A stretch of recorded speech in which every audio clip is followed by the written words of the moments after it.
चलिए दोस्तों, हमारे बीच में एक और नया गाना आ चुका है जो कि काफ़ी शानदार गाना है।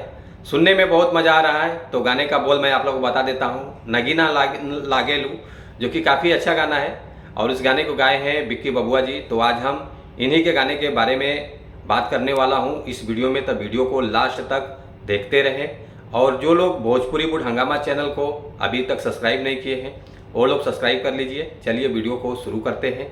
नमस्कार दोस्तों, मैं हूं सतीश। आज मैं जिस गाने के बारे में आप लोगों से बात कर रहा हूं, फाइनली ये गाना रिलीज हो चुका है।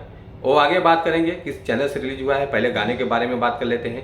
गाने का बोल टाइटल सॉन्ग है नगीना लागेलू, जो कि इस गाने को गाए हैं बिक्कू बबुआ जी, जो कि काफ़ी अच्छा गाना गाए हैं इन्होंने।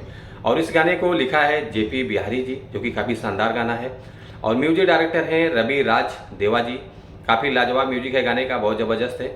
डायरेक्टर हैं आशीष पार्क जी और एक्ट्रेस में अडविका जी नजर आएंगी। और बात कर लेते हैं, 23 घंटा हो चुका है गाने को रिलीज करके। 23 घंटे में 3,89,000 व्यूज़ आ चुका है और लाइक आया है 30,000 और कमेंट आया है 3,100। काफ़ी अच्छा रिस्पांस मिल रहा है। और ये गाना फाइनली रिलीज हुआ है टी सीरीज हमारे भोजपुरी चैनल से। काफ़ी अच्छा चैनल है, इस चैनल में बहुत अच्छे अच्छे गाने रिलीज होते रहते हैं।